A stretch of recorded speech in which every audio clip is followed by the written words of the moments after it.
Manuel Becerra, soy profesor de Historia de secundario y de Educación Ciudadana ahora, ¿Recibido dónde? en el Joaquín B. González, ¿Y dónde trabajas ahora? en el Colegio Sarmiento, que queda en Libertad y Arenales, un colegio que está en el límite entre Retiro y Recoleta y recibe en su mayoría alumnos de la Villa 31. ¿Y hace cuánto que trabajas? Ahí hace 6 años, en realidad empecé hace 6 años como docente en junio de 2010 y a los 15 días entré ahí al Sarmiento. ¿Es tu único colegio en el que trabajaste hasta ahora? No, trabajé en otros colegios, trabajé en el Otto Krause, que fue el primero donde estuve, trabajé en el Liceo 8 en Mataderos, en un colegio privado de San Brendan, que queda en Belgrano R, y nada más. Pero vos tenés 30 y... 6. O sea que empezaste tarde. Empecé tarde. ¿Por qué? Porque empecé tarde la carrera, porque cuando terminé la secundaria me metí en licenciatura en Historia, en la UBA, y la verdad, y a los años me di cuenta como que no estaba avanzando eso, no estaba yendo para ningún lado. Así que dejé en 2002. 2003 como que colgué, digamos, como que no logré inscribirme para 2003 en el profesorado y 2004 ya arranqué en el profesorado. O sea que a los 24 y medio arranqué en el Joaquín y bueno, me recibí 6 años después. ¿Por qué enseñar? ¿Por qué mandarse a esa edad a estudiar una carrera, un profesorado? Yo no me acuerdo. ¿Por qué no ser historiador y enseñar? Bueno, es que en realidad no era una disyuntiva que se me planteaba a mí en ese momento. A mí me gustaba la historia y estaba tratando de encontrar cómo me involucraba, cómo me vinculaba con la historia en realidad. Pero no era una disyuntiva entre enseñar o ser historiador, porque de hecho, y ese fue uno de los problemas de la UBA, no hubo ningún cuestionamiento profesional acerca de para qué estábamos estudiando eso. La UBA es muy impersonal, sigue siéndolo, en esa época, sumado a que yo estaba en un momento en mi vida X, no sentí, digamos, que hubiera un cuestionamiento o un plantar la pregunta de qué era lo que estábamos haciendo. Entonces, la verdad que no sabía yo qué estaba haciendo ahí, así que la opción fue inscribirme en el profesorado a ver qué salía, digamos. E inmediatamente en el profesorado, las primeras clases de historia de primer año ya venían con la pregunta de, bueno, ¿qué es esto? ¿Para qué estamos acá? Porque acá estamos para aprender a enseñar. Ahora, ¿qué significa esto? ¿Para qué? O sea, ¿qué onda todo esto? Entonces, y eso fue al principio de la carrera, o por lo menos yo ¿Lo percibiste? lo percibí y como de manera muy contundente. Entonces dije, bueno, por lo menos acá hay un cuestionamiento, ahí me interpela. Ahí está. Yo no sentía que luego me estuviera interpelando. Y yo necesitaba, en ese momento, que me interpelaran y no me estaba interpelando. Era muy burocrático todo. Iba, cruzaba sin saber por qué. Porque me gustaba la historia, pero nada más. ¿Y el estamos acá para enseñar? Bueno, eso fue empezando a responderse a medida que, mientras yo transitaba el profesorado, tuve muchísimas respuestas en el profesorado a esa pregunta, pero me parece que esa pregunta empieza realmente a responderse cuando uno entra al aula, ya como docente. Y en mi caso personal constituye una forma de militancia, porque digo, hasta que no me recibí, yo trabajé en el ámbito privado, en empresas, en oficinas y qué sé yo. Y era un lugar en el que realmente no me hallaba. O sea, por más que podía tener cierta continuidad en el trabajo, realmente no me sentía cómodo ahí, no sentía que eso estuviera redundando en un beneficio para otros. Redundaba en un beneficio para privados que ya tenían plata. O sea, yo iba a trabajar todos los días pensando eso. O sea, el esfuerzo que yo pongo acá se lo va a quedar un tipo que se lo va a gastar en un daiquiri en una playa del Caribe. Sí. Entonces yo necesitaba, y siempre fue mi búsqueda por ahí, tener una forma de militancia. Como yo me crié en los 90 y por mi trayectoria personal nunca me cerró la militancia partidaria, aunque no la impugno en otros, pero a mí, por mi personalidad, a mí no es algo que... No es un espacio donde yo me sentiría cómodo. Sí. De hecho, la incentivo en clase. Entonces, bueno, buscar otras formas de militancia y la docencia es mi forma de militancia, mi forma de tratar de meter una cuña en el devenir del desastre, digamos. Pero eso sí es algo que te apareció en el laburo. O antes intuías que era por ahí. Eso ya me fue apareciendo en el Joaquín, me parece a mí. Las charlas con mis compañeros y ya promediando la carrera, no al principio. Pero sí, bueno, la gente... ¿Y encontrabas eso en el resto de tus compañeros o no? Encontraba debates, digamos. Muchos estuvimos muy equivocados durante mucho tiempo en esos debates, pero circulaba la idea, circulaban las ideas, digamos. Aunque estábamos todos errados en las respuestas que damos a esos debates en ese momento, entre nosotros que estábamos en formación, circulaban las ideas. Y el trasfondo de eso era una cuestión de compromiso, mal que mal. Por lo menos la gente de la que yo me rodeé o la gente que me fue acompañando, digamos. ¿Y esos debates giraban en torno a aspectos de los que se hablaba en la carrera? ¿O era un debate de tipos que estaban estudiando y estaban en esa búsqueda? ¿Entendés? O sea, es algo que sucedía a partir de cuestiones que emergían de las didácticas, de materias más centradas en el contenido, o eran de un grupo de gente que se encontraba ahí medio en la misma. Un poco de todo. Eran emergentes para responder a ciertas formas de nuestros profesores o a ciertos planteos de nuestros profesores, ya sea didácticos o teóricos. Eran formas de responder a las coyunturas políticas del momento, que era el apogeo del kirchnerismo. Todo, un poco de todo, digamos, había en eso. ¿Y cuando empieza el laburo? Y cuando empieza el laburo, se resignifica todo eso, digamos, porque uno mientras está cursando la tiene clarísima. Pero cuando entra al aula, se estrola. Porque todo eso que uno tenía tan claro, bueno, en realidad inciden 45.000 millones de variables que es imposible de teorizar. Se pueden teorizar algunas y se pueden teorizar algunas generalidades sobre esas variables, pero es imposible teorizar sobre cada vínculo y la incidencia de cada afectividad micropolítica que se cruza en la escuela. Eso se vive. Y las prácticas son un frasco en ese sentido. Bastante. ¿Cómo fueron las tuyas? ¿En dónde fueron? En el Comercial 17. De Paternal, que era la noche, o sea, eran chicos que tenían cuyas trayectorias escolares no eran las ideales. Las ideales para el profesorado, o las que intuías en el profesorado, Las ideales para el profesorado. Que el profesor esperaba. Las ideales en términos de eran chicos con sobreedad, que no eran de clase media. En el profesorado, hasta donde yo cursé, el ideario de la escuela era el Mariano Acosta, era el Liceo 9. ¿Entendés? En un colegio de clase media con elementos ilustrados. No era ni el Sarmiento, ni el Comercial 17, ni siquiera una técnica, donde lo que se le pide a un profesor de historia es otra cosa. Entonces ni siquiera era una técnica. El paraíso de eso es el Buenos Aires y el Pellegrini, pero bueno, sin llegar a eso, ¿entendés? Entonces, lo que estaba muy claro era que había un desfasaje entre lo que se proponía en las prácticas y la realidad. O lo que se proponía en el espacio de la materia de prácticas y la realidad. Y además uno cuando hace las prácticas, bueno, es esto lo sabrás vos y lo sabe todo aquel que transitó una carrera docente. Cuando uno está haciendo las prácticas, o lo que hoy se llama residencia, en realidad uno sabe que está siendo evaluado y si uno es más o menos astuto, sabe qué es lo que el evaluador espera de uno. Que no es necesariamente que los pibes aprendan. No. Sino que uno se maneje de determinada manera. Sí, que dé cuenta de una serie de procedimientos que deben ser cumplidos. Exacto. Y la madre de todo eso es el manejo de aula. Que está bien. Eso sí es importante, digamos, el poder controlar el espacio del aula, desde ya. Eso es lo más importante de todo y es lo primero que evalúa el que te observa. Bueno, una de las movidas, por lo menos en el profesorado a nivel primario, fue traer las prácticas hacia adelante, digamos. Llevarlas hacia los primeros años del profesorado. Me acuerdo, yo creo que soy del profesorado del programa en el que empezó a hacerse eso. Para que los futuros profesores no se encontraran con el aula en tercer año. Y el que por ahí se encontraba con una tensión que no podía resolver, no perdiera el recorrido de esos 2 años. Bueno, eso en el Joaquín pasaba mucho.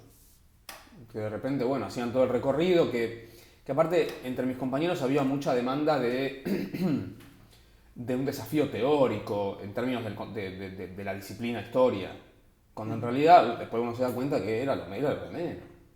Está bien, obviamente, está buenísimo y profundizar en los debates historiográficos, pero no era lo importante ahí, no era lo más importante.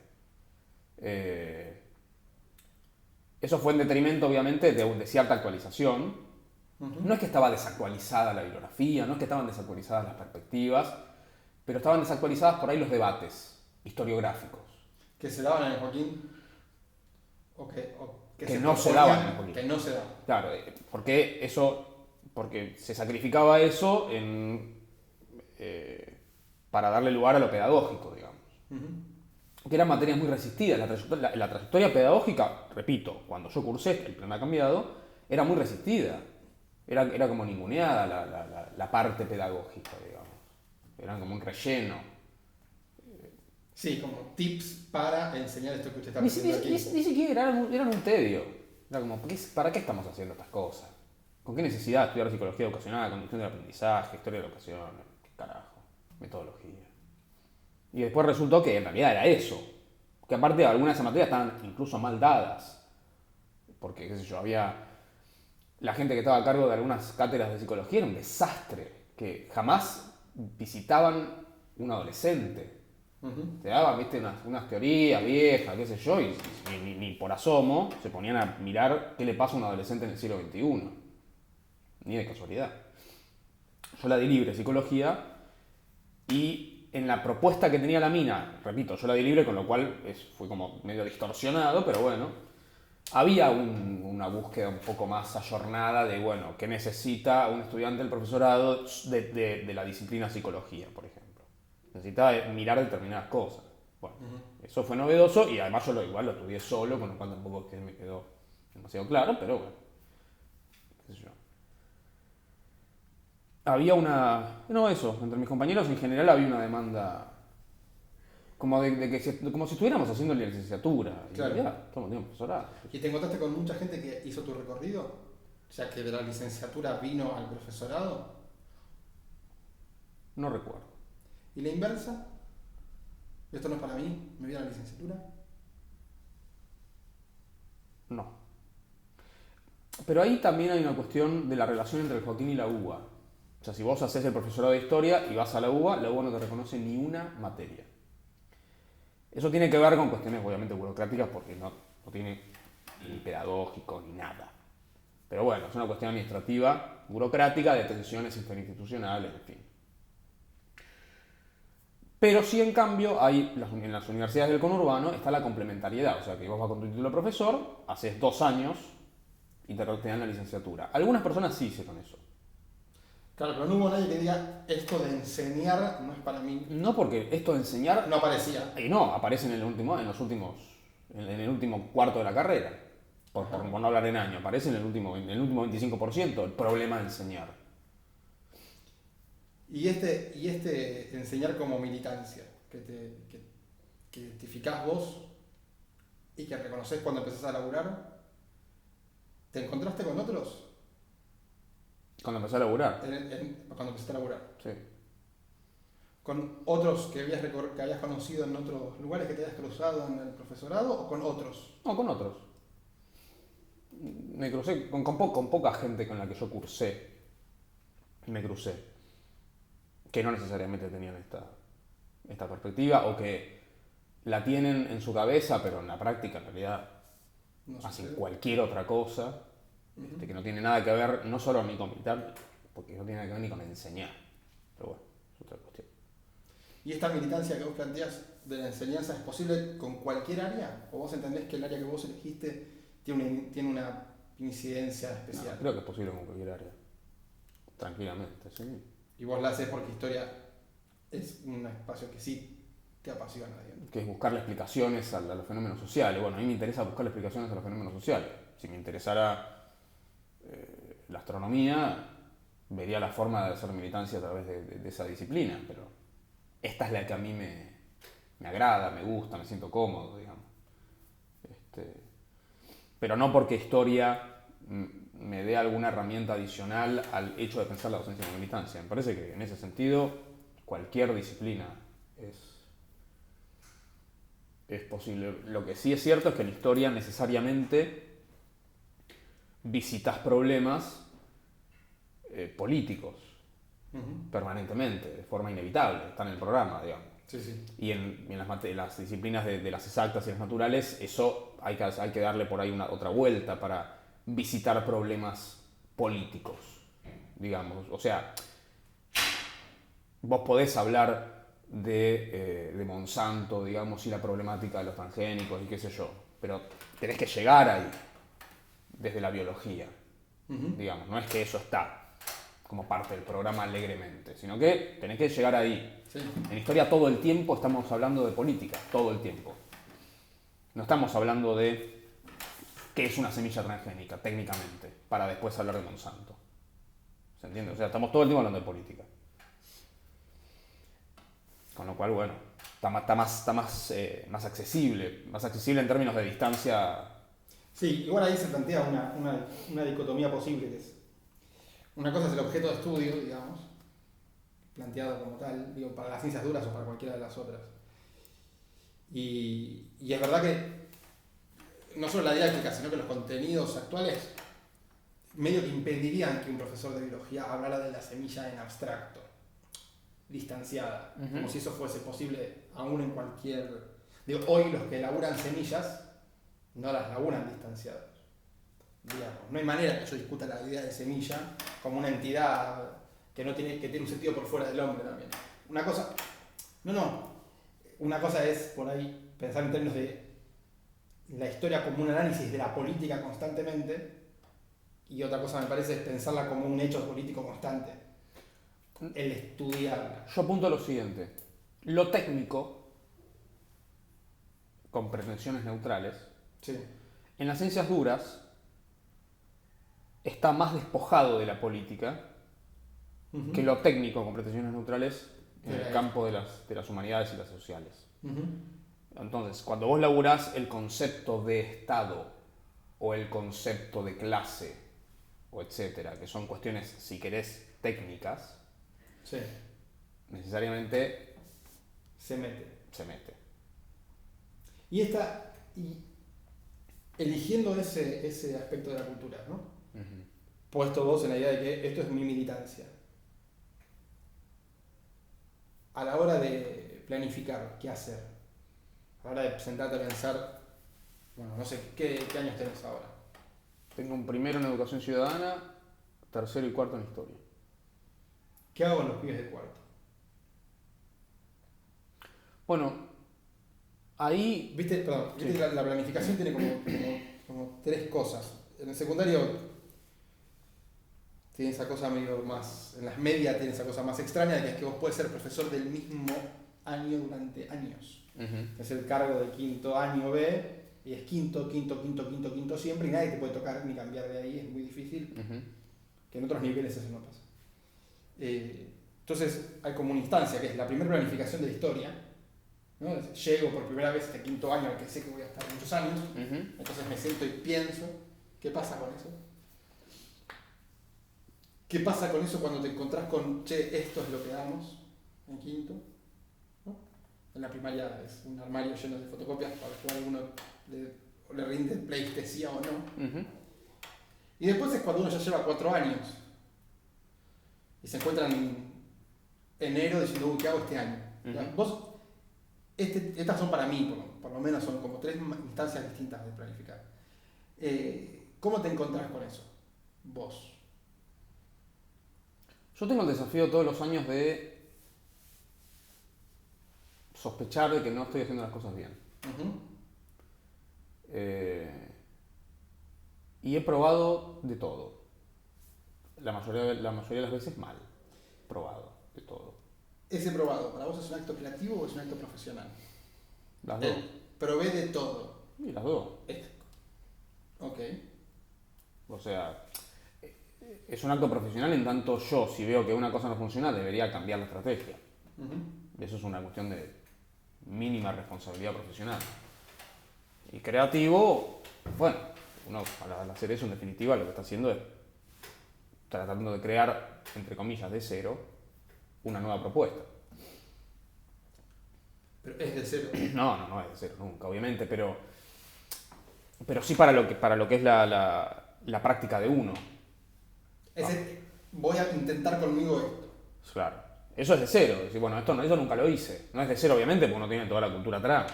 Y aparte, uno no está planteando cosas nuevas. Uno lo que está haciendo es tratando de recombinar tradiciones e innovaciones pedagógicas. Uno no está inventando nada, nadie está inventando nada. No hay nada que inventar, en realidad. Lo que hay que hacer en todo caso es viendo cómo se articula lo mejor de la tradición con qué es lo mejor de la innovación. Yo tenía una profesora que, sin darse cuenta, me marcó un criterio en el profesorado, que yo era ayudante de ella. Ella agarró Historia 3, Historia Argentina y Americana 3, a mitad de año. La materia era anual, la agarró a mitad de año, porque el primer cuatrimestre fue un desastre, no vino nada, digo, en fin. La mina tenía que dar todo el año en un cuatrimestre, lo cual era una tarea titánica. Y la mina fue muy tradicional. Y después, cuando yo ya fui ayudante de esa misma materia, la mina quiso innovar con algunas cosas, una estrategia, que yo le salía mal. Entonces una vez estábamos en una reunión de cátedra, frustrados, y la mina me dice, a veces hay que rescatar las mejores tradiciones del conductismo. Sin saberlo, a mí nada me algún criterio, como diciendo, lo viejo no es malo por viejo. Lo viejo a veces funciona para que los pies aprendan.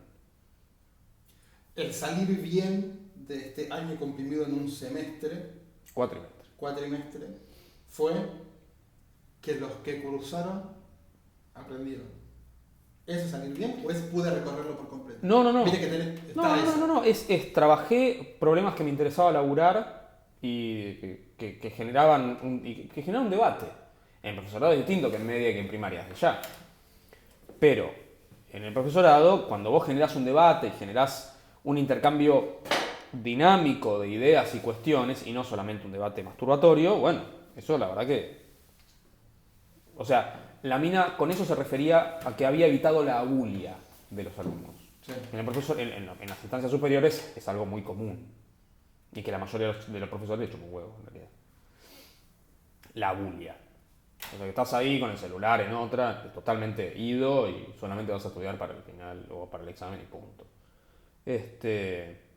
Pero sí esa cuestión de respetemos también las tradiciones pedagógicas, porque a veces te pueden servir. Entonces yo ahora estoy en un momento de mi vida docente en la cual vuelvo sobre la necesidad de la lectocomprensión, de entrenar herramientas de lectocomprensión con los chicos. Y estoy tratando, nos juntamos con otra docente, qué sé yo, estoy haciendo un curso de C, Pasaraza, para pensar esto, digamos, porque tiene que ver con qué es lo que uno espera, más allá de mi militancia y mis deseos sensuales, personales, qué es lo que uno pretende también de la educación, que es bueno, que los pibes entrenen determinadas prácticas, y una es la lectocomprensión, digamos, de textos formales. Entonces yo ahora estoy volviendo sobre eso. Entonces yo estoy reformulando mi estrategia, mi planificación, con ese norte, lo cual implica un laburo mucho más de análisis de texto y mucho más intensivo sobre el texto, que es el manual en este caso. Ajá. De lectura, relectura, síntesis, resíntesis, o sea, de expresión aparte, de que los chicos aprendan a expresarse y a expresar por escrito, independientemente de que inicialmente esté mal, redactado, pero que puedan escribir mucho, para que se larguen, para que no, le pierdan el miedo al escribir mucho, aunque sea un desastre, pero que empiecen por hacerlo. Ahora estoy en ese momento. Y eso implicó que yo nunca había hecho esto. ¿Y cómo pensás? ¿Cómo anticipas ese proceso? Bueno, me junto con otra docente, con Débora, para pensar qué estrategias, qué actividades en el aula se pueden laburar, de modo que ellos, mientras reflexionamos sobre la historia, también estén entrenando lecturas y escrituras, digamos. Tiene sus actividades, pensamos actividades en el aula y ciertas cuestiones de cómo se construye, cómo se alfabetiza. Los pibes salen de quinto con problemas de lectocomprensión. O sea, vienen con problemas de lectocomprensión y salen de quinto casi sin modificaciones, en ese sentido. Bueno, ahí hay algo que anda mal.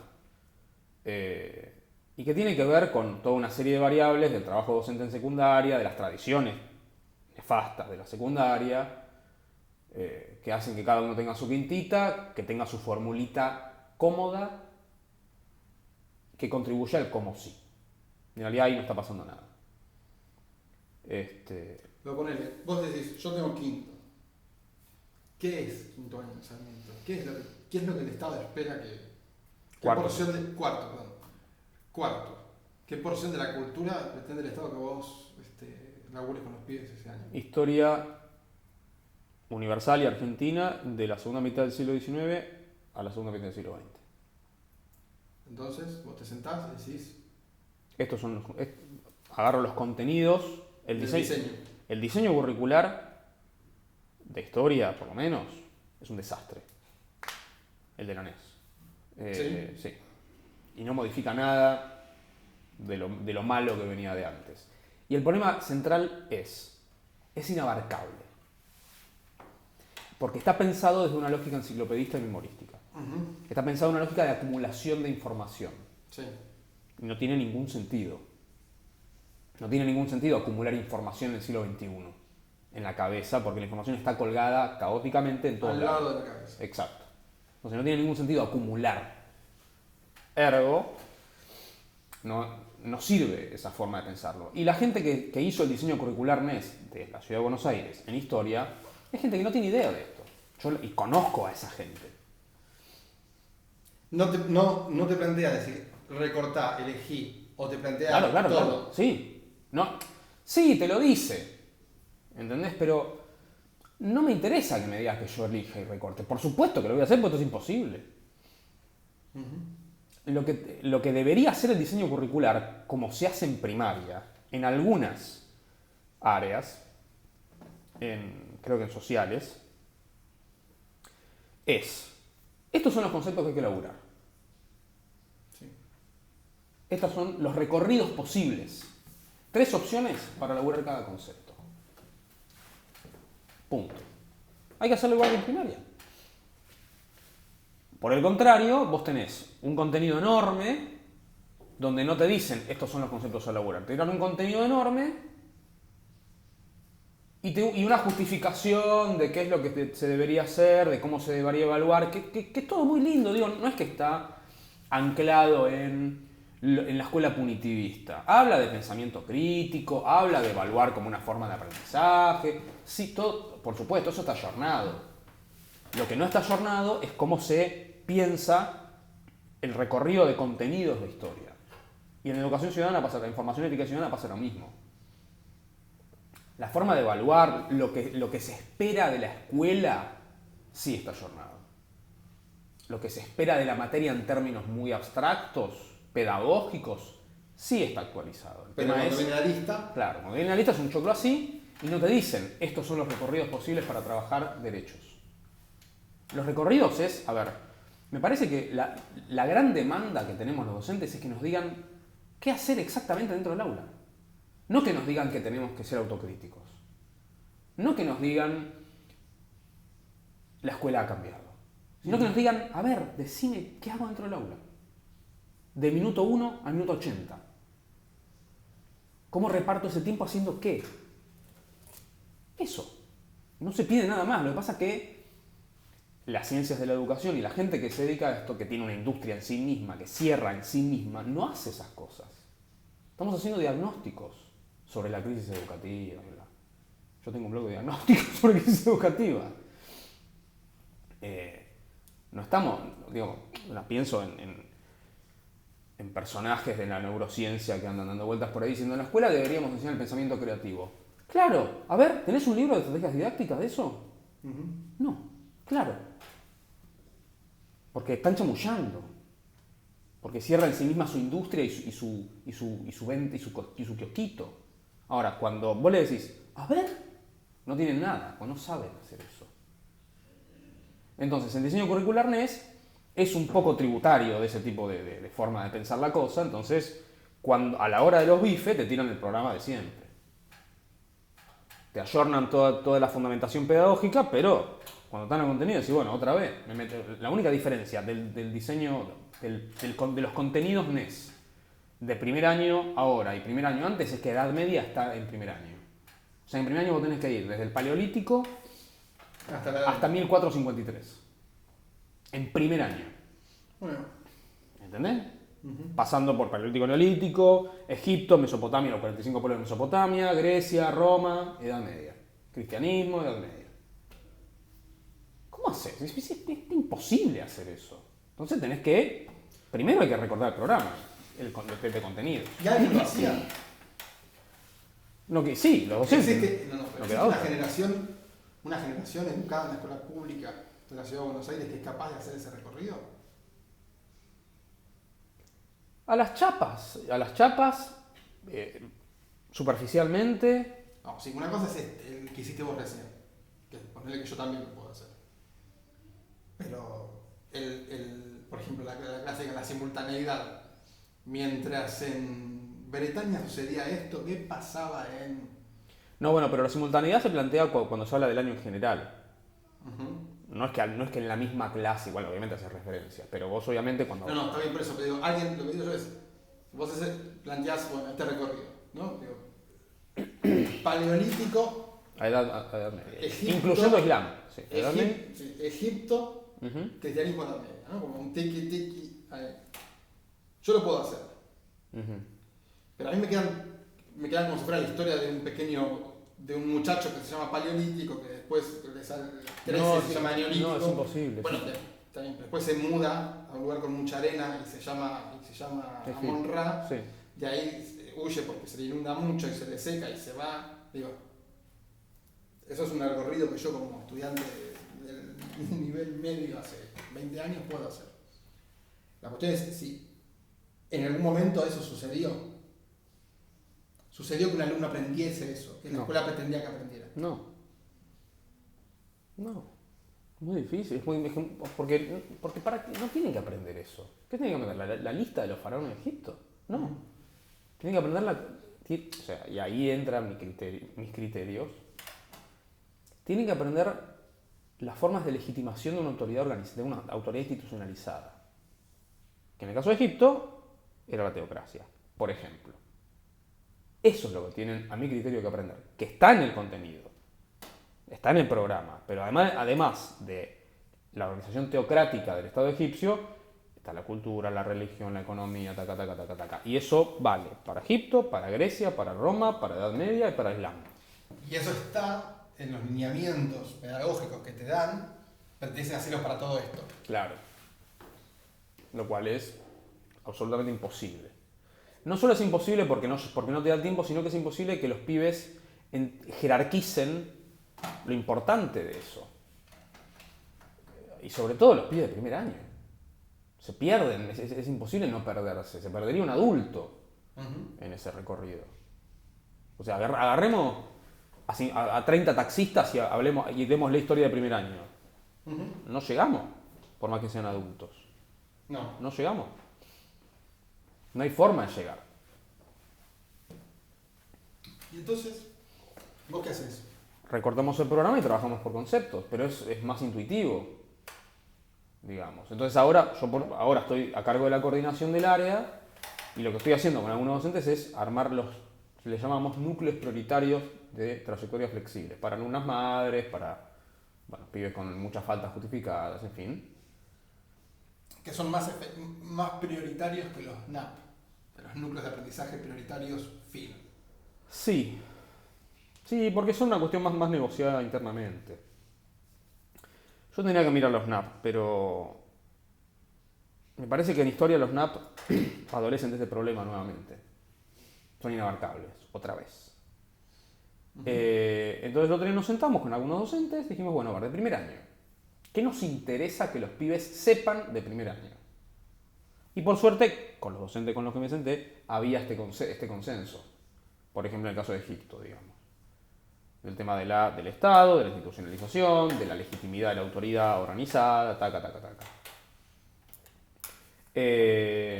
La idea es, a partir de esos núcleos, armar cuadernillos para que los pibes que necesiten trayectorias flexibles los tengan disponibles. Bien, y ahí, el hacer. Esto como decís, yo necesito que me digan qué hacer en el aula. Uh-huh. La respuesta rápida sería decir, pues te la dijeron durante los 4 años del profesorado. No. ¿No? ¿Qué te dijeron durante 4 años del profesorado? Aprendía historia. El orden de los faraones. No, pero yo aprendí fundamentalmente contenido. Por eso, el orden de los faraones.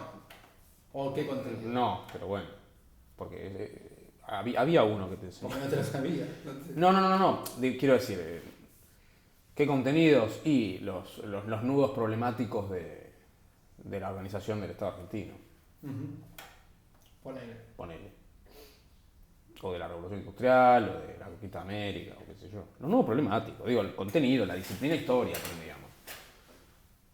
Sin demasiada actualización en términos de debate, pero bueno, era eso. Entonces, cuando se plantean el momento en el cual se tienen que plantear las estrategias didácticas, que son las materias de metodología, no aprendimos eso. Y ensayamos algún par de estrategias, muy superficialmente. Pero lo concreto es que esas estrategias en realidad las creas vos cuando estás dentro del aula. Y las volvés a crear. Vos estás dentro del aula y vas haciendo ensayo-error. Y por eso yo hoy estoy parado acá, después de 6 años. Yo siento hoy, por primera vez en mi carrera, después de 6 años, que sé para dónde estoy yendo. Uh-huh. Que tengo en claro yo para dónde estoy yendo. O por lo menos hacia dónde debería estar yendo. 6 años, o sea, de ensayo-error y de inercia. Porque muchas veces era bueno. Sí. Pasemos esto, entonces era bueno, más expositivo, una cosa medio improvisada y bueno, salimos. ¿Y qué pasa hoy en tu aula? ¿Qué sucede en tu aula? ¿Qué haces ahí? ¿Qué hacen los otros? ¿Qué hago yo? ¿Qué hacen los pibes? ¿Qué hacen los otros docentes? ¿Qué haces vos y qué hacen los pibes en el aula? Yo pido que lean la fotocopia, que relean, que sinteticen la fotocopia. Hagamos actividades grupales en las cuales tienen que hacer un registro de lo que dice el otro en base a un problema que el compañero pueda relatar de su propia vivencia, que subrepticiamente está relacionada con el contenido. Okay. Lo que además sirve para que laburen un poco el reconocerse, el laburo grupal.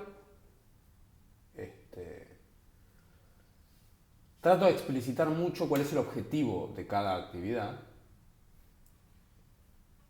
porque me parece que, y esto lo planteaba Nadia, los pibes no te respetan ya por ser adultos solo. Con lo cual, uno tiene que construir un vínculo y una legitimidad como docente. Y uno no puede construir esa legitimidad como docente simplemente siendo un adulto que establece un vínculo de terror. Eficaz, sí, o eficaz Claro. En demostrar su adulterio. Exacto, y su autoridad. Entonces, algo que me pasó este año, justamente que me di cuenta que tenía algún tipo de sentido y que iba bien, al explicitárselo y al decirles yo necesito que ustedes acá hagan esto por tal y tal motivo, los pibes, más allá de obviamente después cada clase es una dinámica propia y cada clase tiene sus emergentes, pero los pibes como que lo tomaron como muy bien. Al yo explicitarles de forma transparente qué es lo que pretendía ese trabajo. ¿Cuál era el objetivo? O sea, qué es lo que buscaba ese trabajo de entrenar y por qué esa propuesta estaba articulada con ese objetivo que necesitaba que ellos entrenaran, porque era un aprendizaje para ellos, digamos. Entonces, es necesario reformular un poco, no mucho, un poco lo que es el encuadre didáctico y el contrato didáctico del aula, donde se le explicita a los chicos por qué uno está haciendo lo que está haciendo y cuáles son los objetivos de eso y en qué redundarían que ellos compartieran esos objetivos. Ajá. Sí, yo sé que se los hicieran propios. Exacto, que se hicieran propios, pero que ellos entiendan que es un laburo, que tiene un significado, digamos, que no es simplemente que vengan a estudiar historia. Sí, sí. Que tiene que ver con que ellos entrenen determinadas herramientas. Obviamente eso hay que tenerlo a lo largo de las clases. Sí, el ideal sería que cuando uno preguntase qué hicieron, no fuese narrar la actividad, sino plantearse el objetivo, ¿no?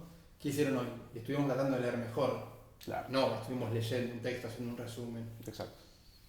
Sí, eso es interesante. No lo había pensado en esos términos, pero sí. Eso es interesante.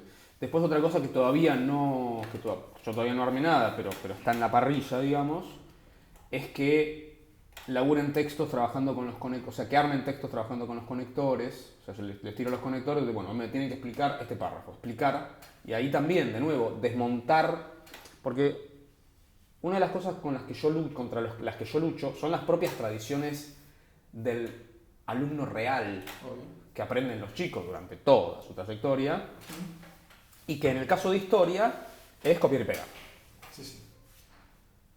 Entonces, los pibes ven que, o sea, los pibes hacen eso no porque les resulte necesariamente fácil, sino porque saben que eso tiene un éxito en términos de acreditación.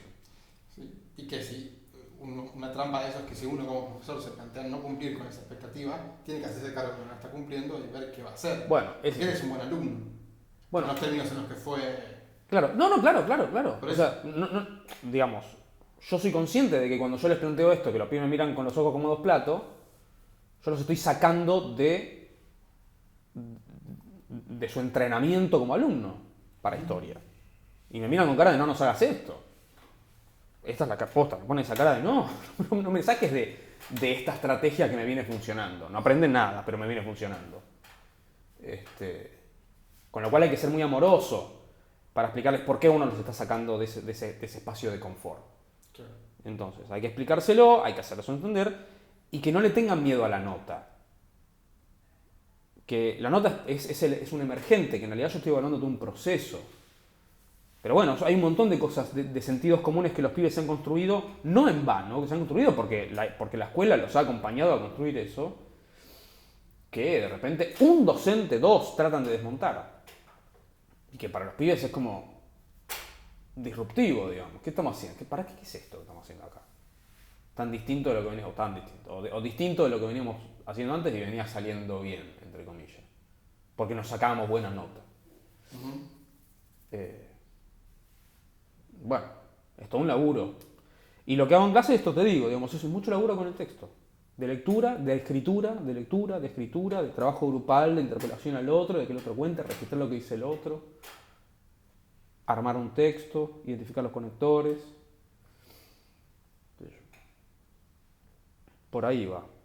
Tengo obviamente mi espacio también de exposición, como para tratar de cerrar algunas cuestiones de que, obviamente, por parte del texto histórico es muy difícil, es muy áspero.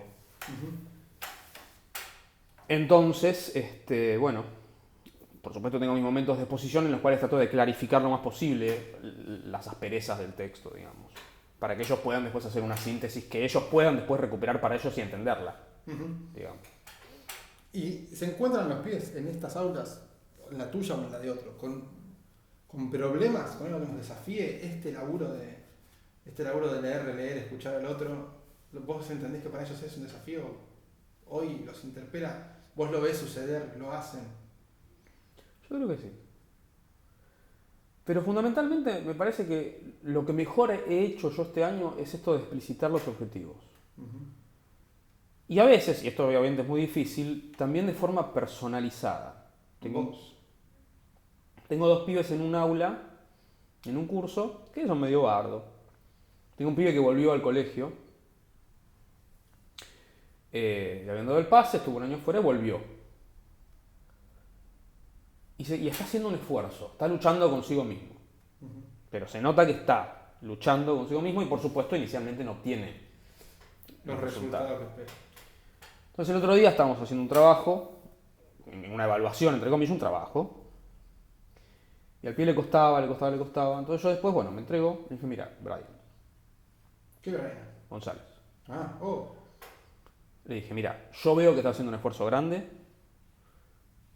veo que le estás poniendo toda la garra, pero te seguís distrayendo cada vez menos, pero te seguís distrayendo, pero falta una pata que es estudiar afuera. Entonces vos en tu casa tenés que tener un tiempo para estudiar, porque solo con el esfuerzo que haces acá no alcanza. Entonces vos a este esfuerzo que yo veo y tomo en cuenta que estás haciendo, vos le tenés que sumar afuera, o sea, en tu casa o en otro lado, un momento, un espacio para sentarte y estudiar.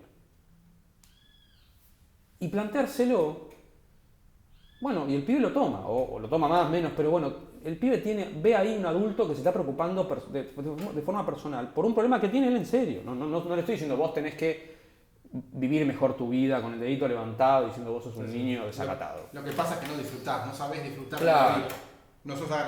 No agradecés lo que tenés. Claro, no sé. No, vos no estás complementando este enorme esfuerzo que estás haciendo con un esfuerzo un poco más pequeño afuera para establecer un correlato y que redunde en algo copado, digamos. Y bien, y la respuesta es buena. Entonces, bueno, vamos a ver cómo sale esto, si él efectivamente logra armarse eso, que también depende de él, ahí ya, y de, bueno, sus condiciones. Bueno, a ver qué sale. Pero, digo, tiene que ver con plantarse frente a los alumnos de forma transparente. Estamos acá para aprender. La nota es el resultado de un proceso. Nada, no le tenga miedo a la nota, no le tenga miedo a las consignas, no le tenga miedo a la prueba. Estamos aprendiendo. Y lo que salga mal, saldrá mal y la idea es que la próxima vez salga mejor. Porque la idea de esto es que ustedes salgan habiendo aprendido a leer un poco mejor y a entender un poco mejor algunas cosas.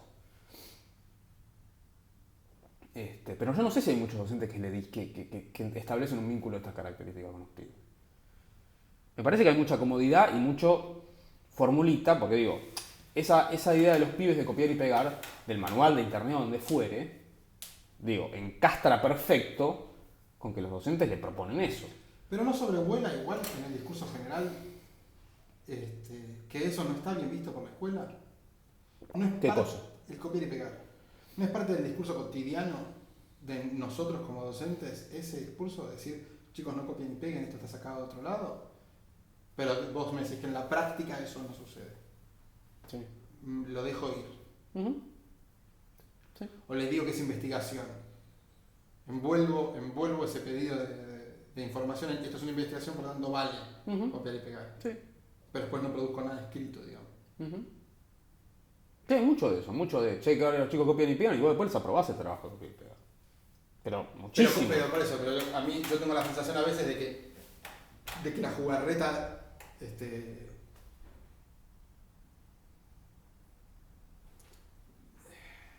hasta metafísica, digamos. Es decir, yo, como ahora les tengo que enseñar a investigar, ese copiar y pegar, ¿no? Es parte de ese proceso. Uh-huh. Lo que pasa es que después nunca les pido que produzcan algo. Exacto. Y en ese producir algo es que está el desafío. Antes yo siempre les pedía que produjesen. Uh-huh. Entonces, si me copia-pegaban algo, invalidaban. Lo cual era increíble porque yo estaba pidiendo que el chabón hiciera un análisis histórico de la nada, solo, y me lo trajera, ¿no? Uh-huh. Ahora le digo, no, entiendo que eso no debería ser así. Uh-huh. Que él tiene que poder leer y acceder a textos y poder reconocer cuáles de los textos son valiosos, o qué parte de qué texto es una parte que sirve para lo que yo estoy tratando de plantearle. Entonces le pido que lo haga. Uh-huh. Cuando lo hace, yo se lo valido, porque de alguna manera está haciendo eso. Uh-huh. Pero al no pedirle ninguna producción con eso, uh-huh, lo premio por investigar. Bueno, es que en realidad deberíamos tratar de que produzcan. Porque aparte no es solo producir para ver qué tan buen historiador podés ser, no, o qué tan buen proto-historiador podés ser. Es también que produzcan para que puedan expresarse. Uh-huh. Para que aprendan a decir cualquier cosa, no solo describir el modelo transportador, decir cualquier cosa, decir qué les pasa, decir qué miedos tienen, decir qué les gusta, digamos, hablar. Entonces, el objetivo no es solo que puedan leer y producir textos formales, es que puedan articular lo que sienten en palabras, que el otro pueda entender. Uh-huh. Por eso yo insisto con los textos formales, digamos, si el cuestionamiento de los chicos leen y producen textos de otras maneras, por el tema de las redes sociales, a lo que nos tiene que servir como docentes tenemos que tratar de que los chicos analicen críticamente sus prácticas de lectura y de escritura en otros formatos, no que las abandonen, que las analicen críticamente y que en la escuela lean y produzcan textos formales, porque en definitiva el texto formal es el que es la lengua franca con un otro, independientemente de quién es ese otro.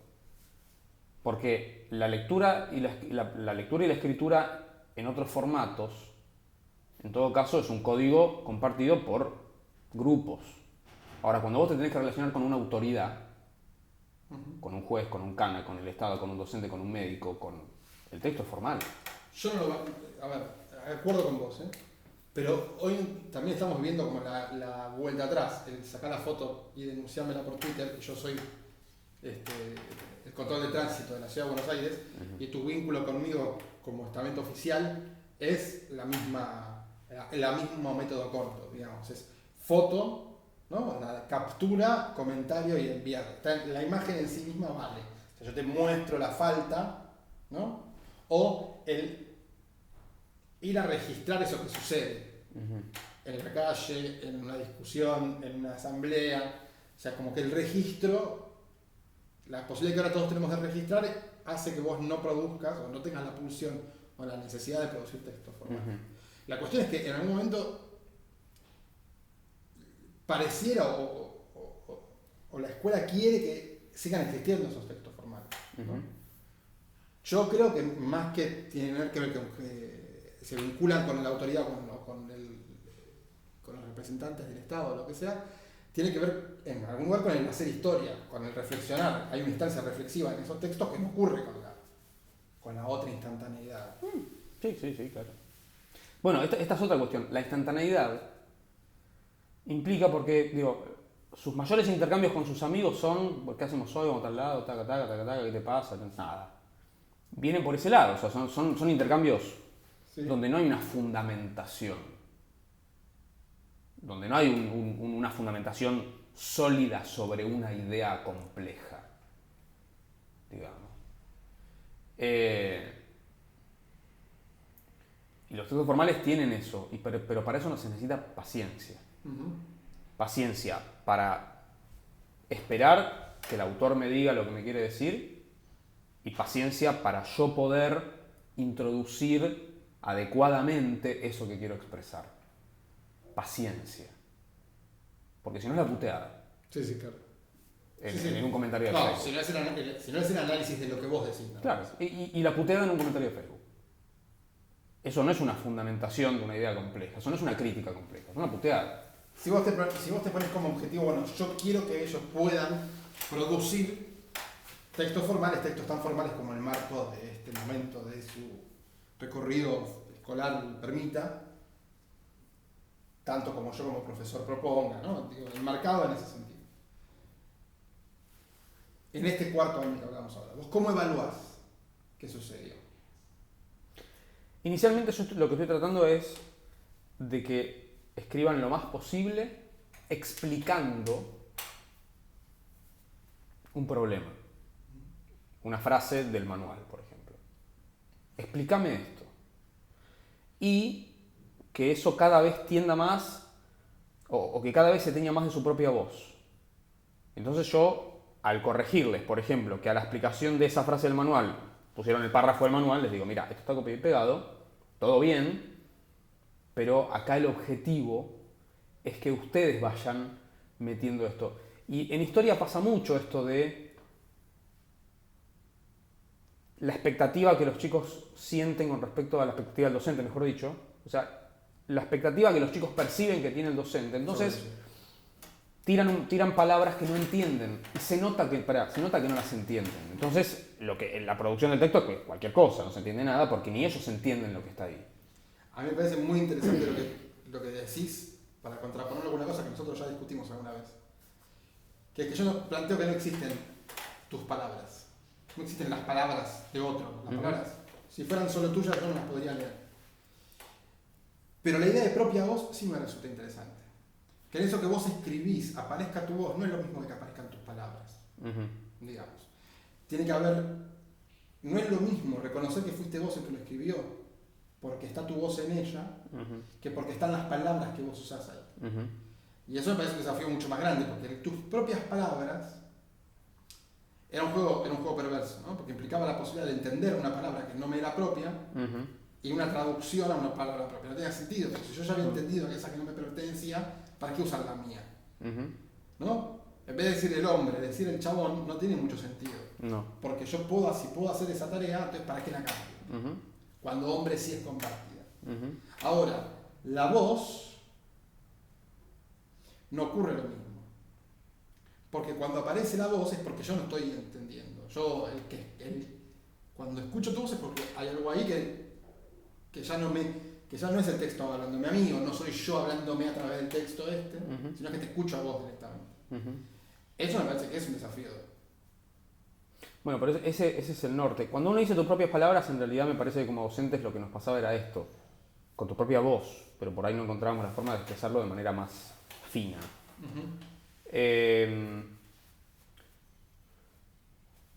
Claro, pero con tus propias palabras tiene algo de no formalices. No, pero el objetivo no es no formar, obviamente, no es que no formalice. Por eso. Es que no copien y peguen. Ni más ni menos. O sea, que me lo expliquen con sus palabras, está bien, está mal formulada la consigna. Se trata de que ellos se apropien de eso y puedan contarlo.